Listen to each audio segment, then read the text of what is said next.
Hey, welcome to the process. My name is Dr. John Bush. This is lesson 58, a team focus on the Jets and the Eagles.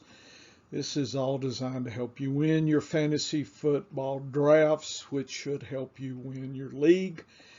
It's a video textbook here. This is lessons from the old professor. Let's continue. Please start at the beginning of this series. But here we are now with the Jets and the Eagles, if you couldn't wait.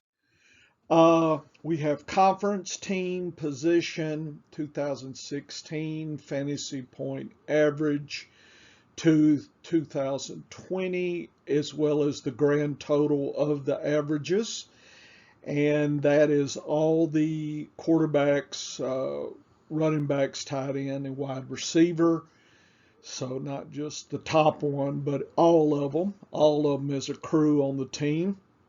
And I circled in blue the top in the last 5 years for you to kind of see whether the team is hot or not. And this is the AFC East, the Jets. And you can see with the blue that they haven't had really good years for several years now.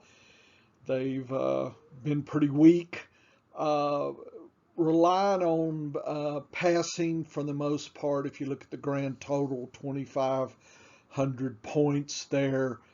Tight end is quarterback has been and running back has been bleh. So lots of pretty simple words to describe that. They've been in the bottom here. And I don't think a team can climb out of the hole so quick. It's a building process. So just be aware of that if you're drafting players from that team. That's kind of what we got at that point. I guess the highlight has been the wide receivers. 500 something really hasn't been too bad, and it's usable. So I guess right now, if I had to really hone in on position, and I'm sure most have already figured that out, wide receivers would catch my attention here with the Jets. The tight ends I would probably ignore. Running backs, I would be cautious, as well as quarterbacks. If you look at the 5-year plan through patterns through a bar graph here, this last blue here is 2020, and we can see here that it's pretty much hasn't moved the needle much. So it's like, running backs have steadily declined, and that's never a good thing. And extra caution if you're drafting running backs from the Jets. I don't care how flashy and new maybe the rookies are. Tight ends have been black as well. Wide receivers have pretty much stayed in that range. So I guess focusing on the wide receivers if I have to focus here on players from that team. Let's see, not much to say. Positional average, just kind of how has the team used its positions, and anything above 40 is definitely high passing. And we see the 5-year average is 42, and because they didn't have much else working for them, they actually went up to 46% in 2020, 5%, 4% increase. Notice because everything's got a balance, the wide running backs declined. So they couldn't rush, so they passed and passed and passed. So where does that put us today? The quarterback, Zach Wilson, picked 13th round. I'm underwhelmed right now. I think a rookie quarterback, I'm not sure that what that's going to happen. The running backs, 12th, 13th, 14th, I guess if I'm picking in best ball or something, I'm going for Coleman and LaMichael Perrin just because they're cheaper. But I'm not sure I'm looking directly for any of these here. I'm not sure in redraft any of these.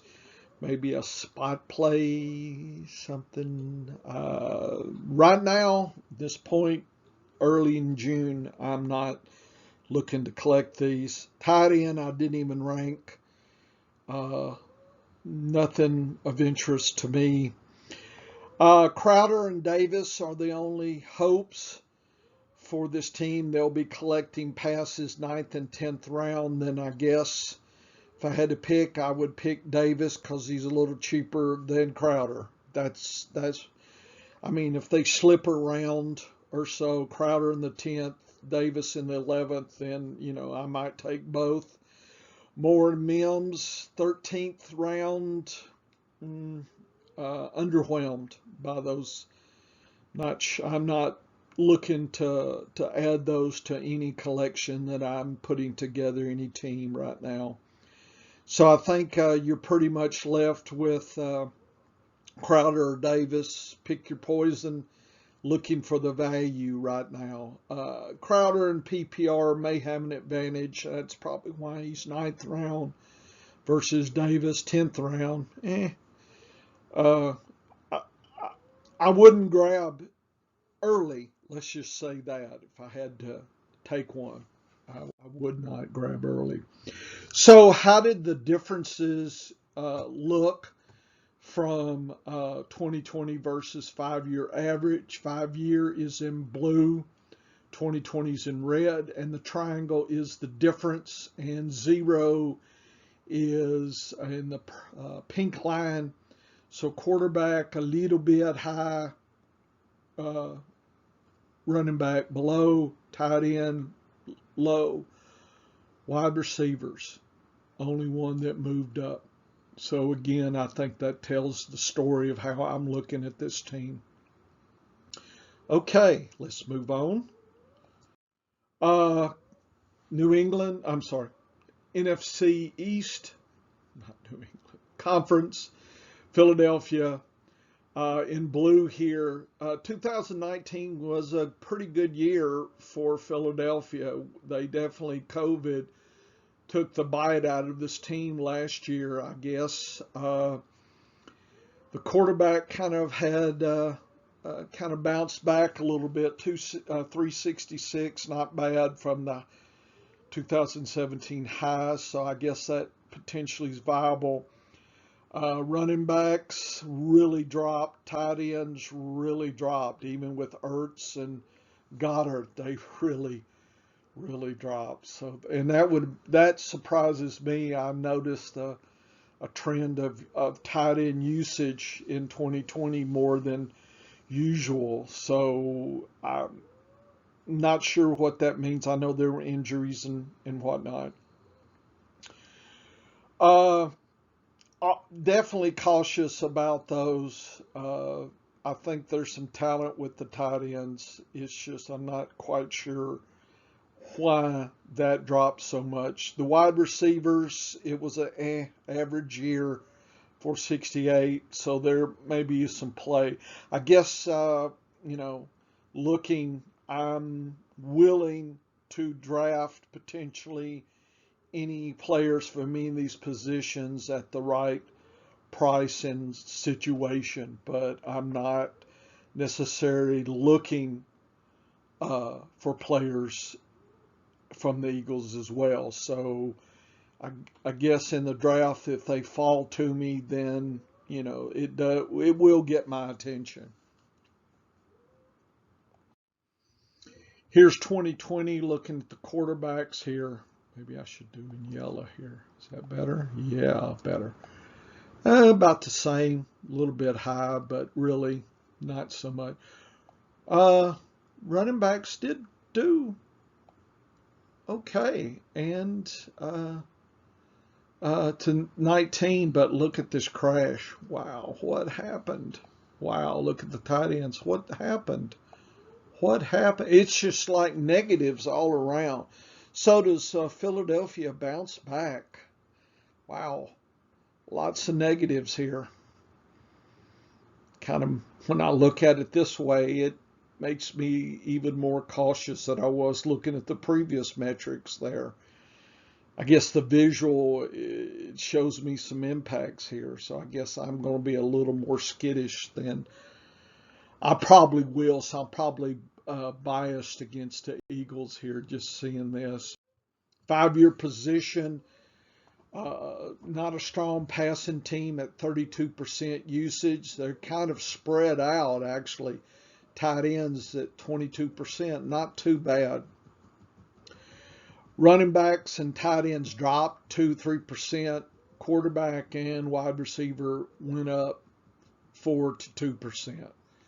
So we lost some tight end usage, and that led to, I think, a compensation with passing from the wide receiver, and the quarterback really didn't have much else to do but pass, pass, pass.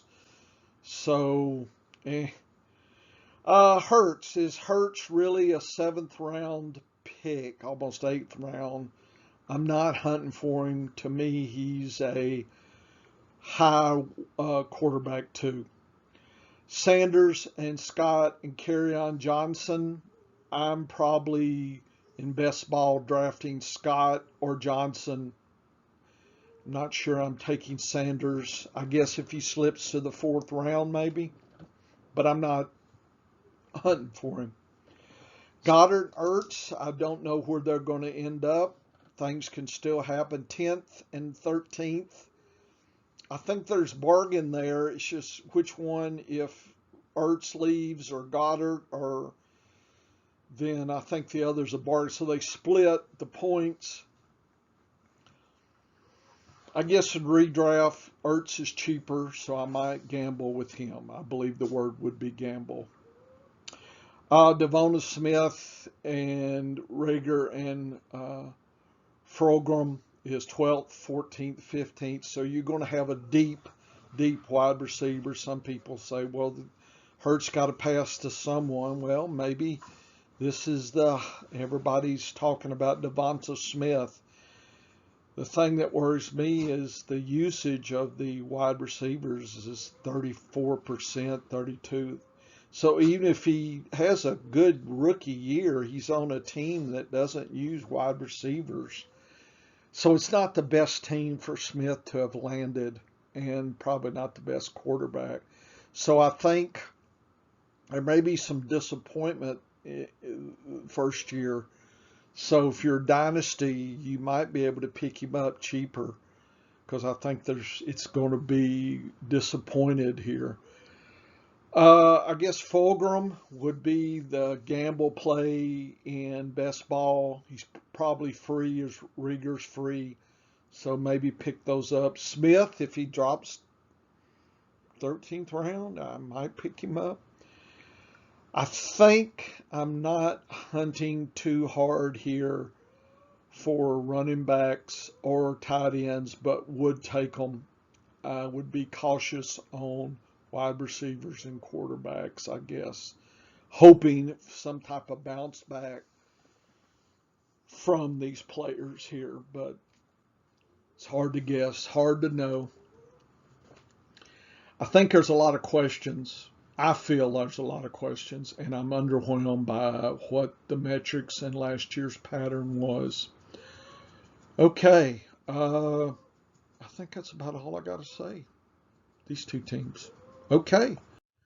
Well, here's the difference. Just shows that the quarterback went up, down, tight ends down, wide receivers up.